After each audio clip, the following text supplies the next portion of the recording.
Ministério da Cultura, Prefeitura da Cidade do Rio de Janeiro, Secretaria Municipal de Cultura, BASF, Kim Ross, Grupo Boticário, BRQ, Sicredi e Dataprev apresentam logotipo animado da Criar Jogos, fundo azul com degradê lilás, homem branco de cabelo comprido preso e roupa preta, animação com o nome do E aí, galera, professor Caio beleza? Passos. Hoje começamos a aula 3 e vamos falar sobre um negócio chamado Aula 3, narrativa. narrativa. Alguém aí sabe o que essa palavra significa?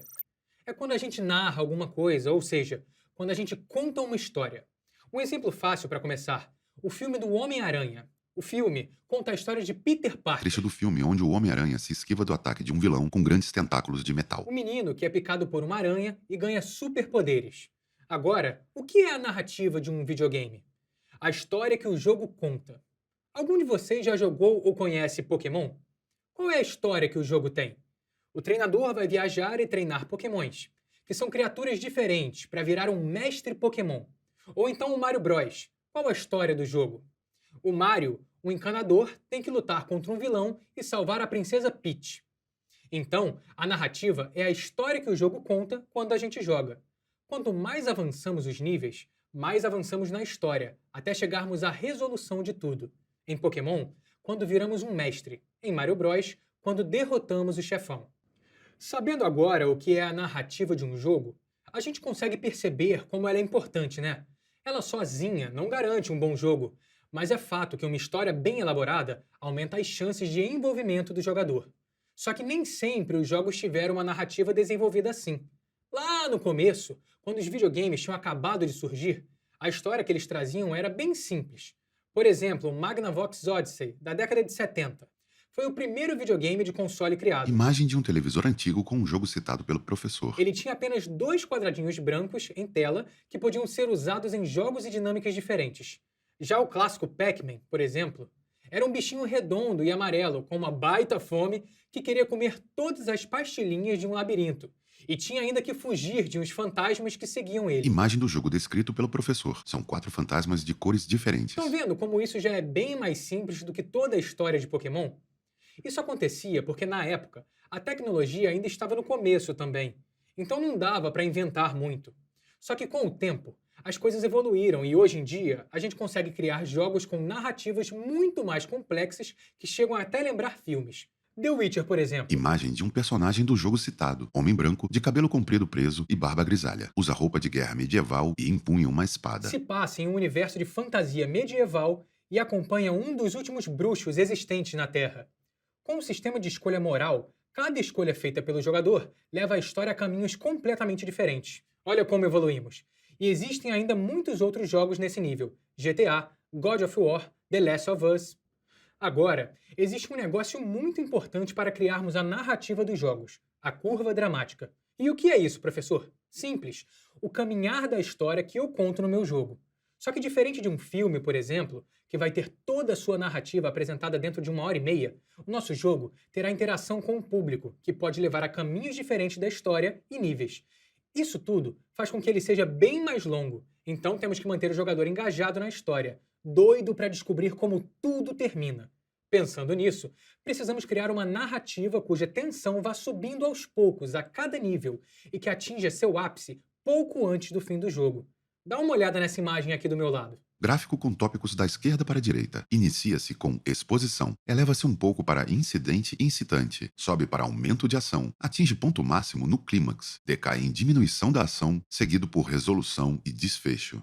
Esse desenho representa como a curva dramática da nossa história tem que ser. Seguinte, a narrativa começa ali, na esquerda do gráfico. Quando eu estiver mostrando para o público quem são os meus personagens, quais são as regras do meu mundo e todo o básico da minha história, ela começa de baixo, porque ainda não existe tensão ou conflito. Pouco depois, algo vai acontecer que vai obrigar o meu personagem a embarcar numa aventura. Esse ponto é chamado de incidente incitante. É o que vai dar o pontapé inicial em toda a história. A partir daí, a ação vai se desenrolando com o meu personagem enfrentando desafios, perdendo e vencendo batalhas, ganhando inimigos e aliados. A tensão então só vai aumentando. Olha aí como o risco no gráfico vai subindo, até que chegamos no ápice, aquela ponta de cima, chamado clímax, onde o protagonista vai enfrentar o vilão e, atenção pessoal, spoiler, vencer. Depois disso, a tensão vai diminuindo até a resolução da história. Por isso, o risco desce de novo. Esta é a curva dramática. Nesse desenho, ela resume como vai funcionar a história do nosso jogo, como um todo. Tipos de narrativa. Bom, agora que a gente já está na mesma página, podemos aprender os 4 tipos de narrativas de games. E eles são as narrativas forçadas, embutidas, emergentes e evocadas. Calma, pessoal, podem ficar tranquilos que eu vou explicar uma a uma. Bora lá! Narrativas forçadas superclássicas. Começando pelas narrativas forçadas super clássicas dos jogos um pouco mais antigos. Aqui, o jogador é obrigado a seguir aquele caminho Reforço escrito. Jogador obrigado a seguir aquele caminho. e conseguir passar de nível e, assim, conseguir avançar com a história. Ele não tem poder nenhum sobre o rumo que o jogo vai tomar. Reforço. Não tem poder nenhum sobre o rumo que o jogo vai tomar. Exemplo, Mario Bros. E Pac-Man. Narrativas embutidas. Narrativas embutidas. Essas aqui são como se fosse um material extra, Reforço material um extra. complemento da história central. Elas podem aparecer em qualquer estágio do jogo e não são obrigadas. Reforço não são obrigatórias. Então, você pode dar um skip sem problemas, que não vai afetar o seu desempenho total. Exemplo, Mega Man X. Agora, nas narrativas emergentes, Narrativas emergentes. o controle total está nas mãos do jogador. Reforço. Controle total nas mãos do jogador. Através de uma série de escolhas, é ele quem decide os caminhos que o jogo vai tomar. Um exemplo clássico é o jogo The Sims.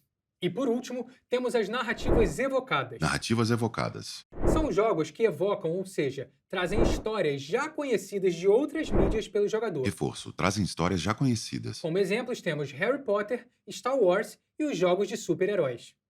Bom, é muito importante lembrar que esses tipos de narrativas não são excludentes, ou seja, não é porque o seu jogo tem elementos de um tipo que não poderá ter de outro. A mistura delas é possível e é até aconselhada para criar jogos interessantes. Agora que já sabemos os tipos de narrativas existentes, só nos resta entender quais gêneros podemos encontrar nos jogos. Bora lá? Ação. Título. Ação. Clássicos.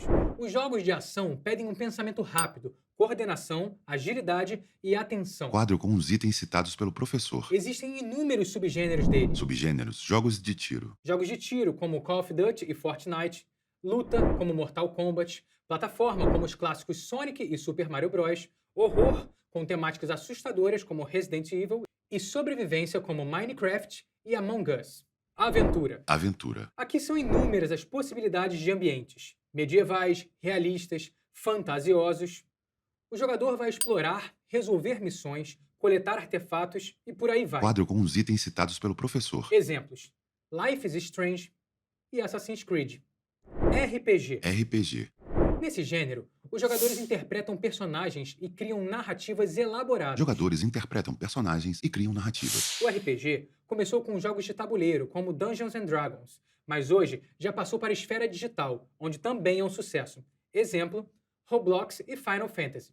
Simulação. Simulação. O nome diz tudo. Aqui, os jogadores simulam uma realidade controlando cada passo dos seus avatares. Jogadores simulam uma realidade. Exemplo, Rabo e The Sims.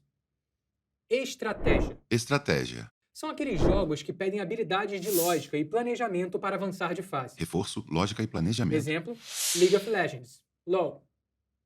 Puzzle. Puzzle. Na tradução literal, quebra-cabeças. Os jogos do tipo puzzle pedem o uso de uma lógica na solução de problemas variados. Reforço, lógica na solução de problemas variados. Exemplo, Candy Crush e Tetris. Corrida. Corrida. Neles, os jogadores entram em uma competição de velocidade. Reforço, competição de velocidade. Exemplos, Need for Speed e Mario Kart. Esporte. Esporte. Os jogos do tipo esporte simulam partidas reais de futebol, tênis, basquete, golfe e muitos outros. Reforço, simulação de partidas reais. O FIFA de futebol é um dos mais conhecidos. Tudo isso e ainda falta falar de muitos outros. O mercado de jogos só cresce a cada dia, com novas subcategorias sendo constantemente criadas. O fato é que tem jogos para todos os gostos. Você já reparou que, dependendo de como contamos uma história, ela se torna mais ou menos interessante? Por exemplo, se eu falar para vocês que a Mariazinha zerou um jogo, não tem muita graça, certo? Já se eu disser que ela passou meses e meses tentando, que faltou na escola só para ficar jogando, que a mãe dela até deixou ela de castigo e quando ela estava enfrentando o chefão da última fase, o controle deu errado e ela quase perdeu, já dá um efeito totalmente diferente, né? Isso significa que existe um jeito certo de contar uma história, professor? Não exatamente. O jeito certo varia de acordo com o seu objetivo para a sua ideia. De qualquer forma, por coesão, é muito importante que a sua história tenha um início, meio e fins claros.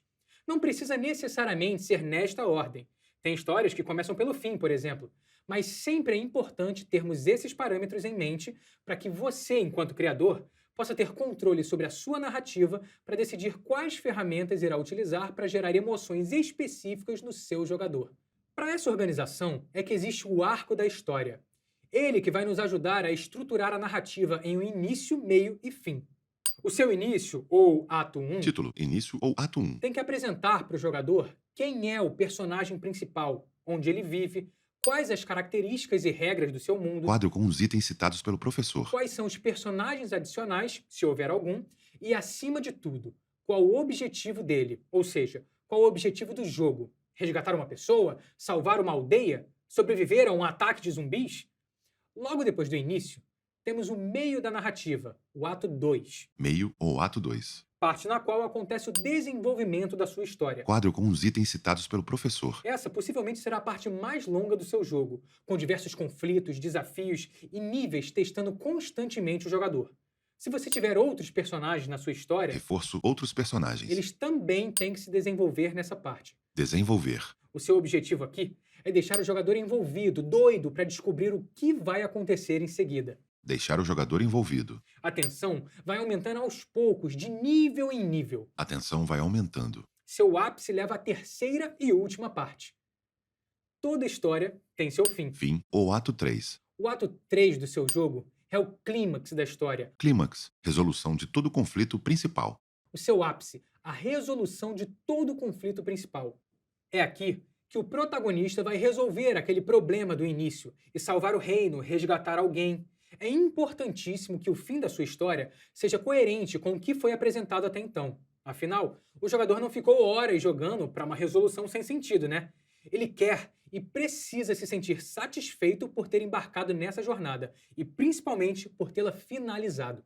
Por fim, um detalhe importante: o que vai definir quando o jogo vai de uma parte para outra, do início para o meio e do meio para o fim, são os pontos de virada, ou seja, os momentos nos quais acontece uma mudança no rumo da narrativa. Ainda usando a história da minha amiga gamer como exemplo, a mãe, colocando ela de castigo, poderia facilmente ser um ponto de virada em uma narrativa, já que impediu que a Mariazinha atingisse naquele momento seu objetivo, que era zerar o jogo. Os pontos de virada vão te ajudar a manter a sua história interessante, prendendo a atenção do público do início ao fim. Aula 3. Análise e mapeamento de narrativas. Outra forma famosa de estruturarmos nossa história é a chamada jornada do herói. Mas, professor, essa é a jornada de qual herói? Do Batman? Homem de Ferro? Nenhum deles, galera. A jornada do herói é um conceito criado por um cara chamado Joseph Campbell, que percebeu uma estrutura que se repetia em muitas histórias. Ele concluiu que essa jornada do herói acompanha a história de um mocinho que atravessa e vence um problema. Ela é usada há milhares de anos e ainda hoje se mostra uma ótima ferramenta para manter o público conectado com a nossa história. A jornada do herói é dividida em 12 passos. Ok, pessoal, agora vem uma parte cheia de detalhes, mas continuem aí prestando atenção em mim que vai ser rapidinho, eu prometo. Vamos lá. Passo 1. Mundo comum. Passo 1. Mundo comum. O público conhece o mundo onde o nosso herói vive. Reforço. Público conhece o mundo onde nosso herói vive. Se é num tempo medieval ou não. Se ele é alienígena ou humano, qual a profissão dele? Apresentamos o nosso personagem principal e mostramos que ele tem um defeito, que chamamos de problemática de caráter, que deve ser transformado. Apresentamos nosso personagem principal e mostramos que ele tem um defeito. Essa problemática de caráter pode ser que o meu personagem seja muito cabeça dura, por exemplo. Passo 2. Chamada para a aventura. Passo 2. Chamado para a aventura. Acontece alguma coisa que obriga o meu personagem a tomar uma atitude e cumprir uma tarefa, por exemplo. Acontece alguma coisa que obriga meu personagem a tomar uma atitude e cumprir uma tarefa. Salvar seu povo, resgatar quem ama. Passo 3. Recusa do chamado. Passo 3. Recusa do chamado. Meu personagem se recusa a ingressar na aventura. Se recusa. Passo 4. Encontro com o mentor. Passo 4. Encontro com o mentor. Ele vai encontrar alguém que vai ajudá-lo e incentivá-lo a seguir na aventura. Seu aliado. Vai encontrar seu aliado. O herói então segue nessa aventura. O herói segue para a aventura. Passo 5. Travessia do primeiro limiar. Passo 5. Travessia do primeiro limiar. Porque entrou na aventura, o meu herói começa a sair do seu mundo comum e entra naquilo que chamamos de mundo extraordinário, Começa a sair do seu mundo comum e entra no mundo extraordinário. que vai levar o meu personagem a se transformar. Galera, é bom ressaltar que quando a gente fala de mundo, não é literalmente um planeta diferente, tá? É como se fosse um lugar mental onde o protagonista está. Ele sai desse mundo comum de um jeito, como o exemplo que usamos, cabeça dura, e vai para um mundo extraordinário, porque precisa se transformar, ser menos cabeça dura. Se ele não fizer isso, não vai conseguir atingir o seu objetivo, que pode ser salvar seu povo, por exemplo. Passo 6. Provas, aliados e inimigos. Passo 6. Provas, aliados e inimigos. Ele entra nesse mundo extraordinário e enfrenta desafios, conhece aliados e ganha inimigos. Essa parte é um desenvolvimento na narrativa. Enfrenta desafios, conhece aliados e ganha inimigos. Desenvolvimento da narrativa. Passo 7. Aproximação da caverna secreta. Passo 7. Aproximação da caverna. Nome irado, né? Mas a caverna secreta é como se fosse um momento muito difícil para o meu protagonista, Momento muito difícil. no qual ele é obrigado a enfrentar uma coisa que ele tem muita dificuldade em lidar. É aqui que o nosso herói se torna mais humilde. É obrigado a enfrentar uma coisa que ele tem muita dificuldade em lidar. Herói se torna mais humilde. Passo 8. Passo 8. Provação. Provação. O momento no qual ele enfrenta e vence o seu desafio. Enfrenta e vence seu desafio. Passo 9. Recompensa. Passo 9. Recompensa. Ele ganha uma recompensa por ter vencido o desafio. Agora, ele está muito mais confiante. Ganha uma recompensa por ter vencido o desafio. Está muito mais confiante. Passo 10. Caminho de volta. Passo 10. Caminho de volta. Essa parte é cheia de inimigos tentando atrapalhar e piorar a problemática de caráter do meu personagem, já que ele está confiante. Inimigos tentando atrapalhar e piorar a problemática do personagem. Eles conseguem, em algum nível, fazendo com que ele retroceda um pouco, volte a ser um pouco cabeça dura. Eles conseguem em algum nível, fazendo com que ele retroceda. Passo 11. A ressurreição. Passo 11. A É o ressurreição. ponto alto da minha história, quando o protagonista enfrenta seu antagonista. Ponto alto da minha história. Protagonista enfrenta seu antagonista. Ele decide se transformar de vez, deixar de ser cabeça dura. Decide se transformar de vez. E o passo 12. Retorno com o Elixir. Passo 12. Retorno com o Elixir. Por fim, meu herói resolve seu problema, vence seus desafios e tudo acaba bem. Herói resolve seu problema, tudo acaba bem. Tudo isso que nós vimos até agora são técnicas fundamentais para quem pretende criar um jogo mais focado na narrativa. Mas e quando esse não for o caso? Até porque tem jogadores que só querem partir para a ação. O que fazer então nesses casos? Aí você, querido criador, deverá equilibrar a quantidade de texto no seu jogo. Sempre que possível, substitua uma instrução desnecessária, por exemplo, por uma ação no game. Ao jogar Mario Bros, por exemplo, Cena do antigo Mario Bros, onde o personagem pula sobre o casco de uma tartaruga no meio de uma escadaria amarelada. descobrimos logo que precisamos pular as tartarugas para não morrermos. Para um jogador cujo simples objetivo é a ação, quanto menos texto, melhor.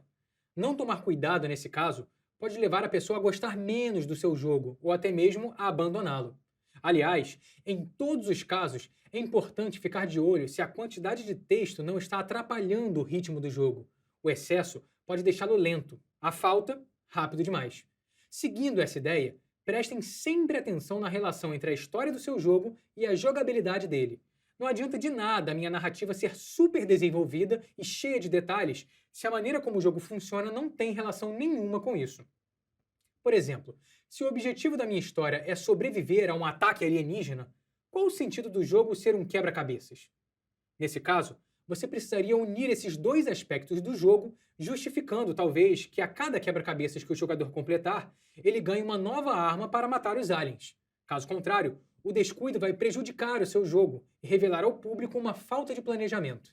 Antes de começarmos a escrever e estruturar a narrativa do seu jogo, é imprescindível definir qual o seu público-alvo. Essa etapa é, sem dúvidas, uma das mais importantes de todo o processo de criação de games. Definir o seu público-alvo é saber para quem você fez esse jogo. Vamos supor que você esteja criando um game para ajudar na alfabetização de crianças. Você não vai divulgar o jogo para um público que joga GTA, vai? Agora, como eu defino o meu público-alvo, professor? Bom, primeiramente, a técnica do público-alvo em si acaba sendo ampla demais. Pra gente, funciona melhor outra parecida, mas bem mais específica, a da persona. Persona? Sim, a persona é como se fosse um personagem de mentirinha que representa o tipo de pessoa para quem você fez o seu jogo, como seu cliente ideal. Seu game tem como foco homens ou mulheres que buscam jogos de estratégia ou de tiro? Vamos criar uma persona juntos? Vamos supor que a minha cliente ideal seja uma mulher de 35 anos do Rio de Janeiro, casada, com 3 filhos, que trabalha em um comércio pequeno, tem uma renda de R$ 2.000 por mês, gosta de jogos de estratégia no celular, entretenimento rápido e leve nas poucas horas de descanso que tem. Pronto. Tá vendo como é bem exato? Aliás, você deve criar não só uma persona, mas sim por volta de umas 3 principais. Definir a persona do seu jogo vai te ajudar a criar estratégias de narrativa e de marketing. De narrativa, porque a partir do momento que você define para quem é o seu jogo, vai poder decidir como vai usar a sua história para engajar e entreter o jogador. Por exemplo, a nossa persona aí da mulher de 35 anos provavelmente não iria gostar se o jogo fosse longo e tivesse muito texto, já que ela parece ter pouco tempo livre e pretende distrair a cabeça. Já as estratégias de marketing são essenciais para fazer o game chegar até essas pessoas. Será que elas assistem algum canal do YouTube? Como eu faço para que elas descubram o meu jogo? Mas calma, definir um cliente ideal não significa que essa seria a única pessoa a jogar o seu jogo. Nada disso. Significa apenas que, dentre todas as pessoas que podem se interessar pelo seu game, essa é o seu foco, quem você tinha em mente no período da criação. Bom, acabamos mais uma aula por aqui. Agora eu tenho um desafio para vocês. Construam de maneira simples e rápida uma narrativa que apresente o início, complicação, resolução e a conclusão de uma trama. Muito obrigado e até a próxima aula, pessoal! Lei de Incentivo à Cultura. Patrocínio: Prefeitura do Rio de Janeiro, BASF, Kim Ross, Grupo Boticário, BRQ, Sicredi, Dataprev. Realização: Burburinho Cultural, Ministério da Cultura, Governo Federal.